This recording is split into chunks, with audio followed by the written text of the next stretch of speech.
There are lots of numerous and multinational communities having their own culture and language. Some of the national minorities, like the Burats, the Evenks, the Tofalars, live next to us. Some of them, like the Indians, the Eskimos, and the Aleutians, live on the other side of the globe, on the North American continent. The culture and the language of some of them are threatened with extinction, and they need to be supported in many spheres of their life.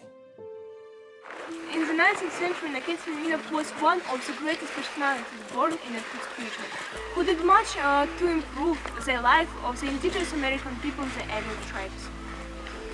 He took care not only about their education and health, but also he studied their culture and the language.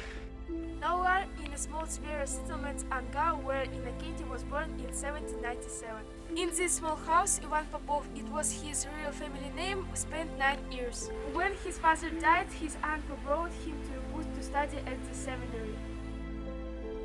Since 1806 till 1818, Ivan studied in the Irkutsk Theological Seminary.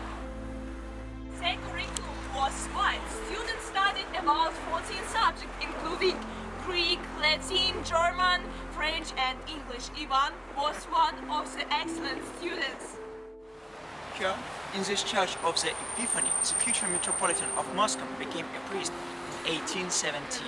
He passed here his church obedience till 1823, before his mission to Alaska. At the time, Russian fur traders and scientists were actively exploring the coasts of Alaska and its nearby islands.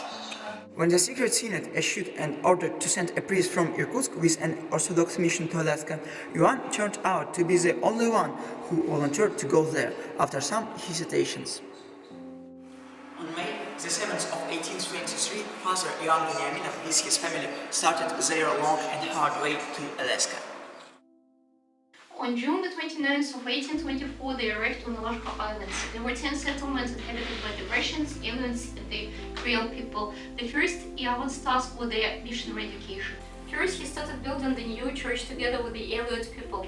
During their work, he taught them carpentry, blacksmithing, brick making, and stonework. He knew very well. Also, he was only 27 years old. Their common work contributed much to the trust relationships with his new ward. Also, he started studying their local dialects and the culture. He worked out the alphabet for an unknown dialect in Cyrillic. Later, it became the basis for the new one in Latin.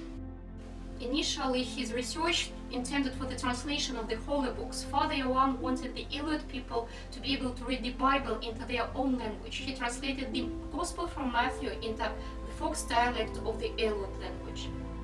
Father Ivan paid much attention to the education of the Aleut. Wherever St. Innokenty works, he built churches, schools, orphanages, compiled textbooks. He was the first who examined and studied grammatically completely unknown dialects in linguistics. He drew attention to the abundance of languages in the northern part of America. His work showed that the Aleutian language is something completely distinguished from all families of American languages. As a grammar book compiled by him witnesses about the beauty and richness of the Aleut language. Later, this book became the basis for the more complete and professional linguistic works. In the 40s of the 9th century, St. Innokenty became known as a scientific ethnographer in Russia and abroad. Modern scholars admit his book, Notes on the Islands of the Unalashkansky Department, as one of the best monographs on ethnography, which have not lost much its scientific significance to the present day. The Aleut language belongs to an extinctive on the earth. There are only 100-200 Aleut speakers in the world left now. In 19th century, Innokenty Veniaminov amounted up to 2,200 Aleut speakers. As every language in the world, the Aleut one is unique. Sure, both American and Russian invasion had a negative influence on its development. Innokenty's linguistic work resulted in the creation of the written form of the Aleutian dialects. It meant that indigenous American people got the chance to pass their cultural heritage not only from peer to peer, but via the books.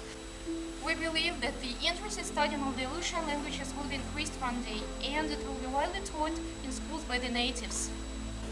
Veniaminov's lifelong work on the Aleut Islands was not only of scientific significance, it also changed much the life quality of the local people and their views and attitudes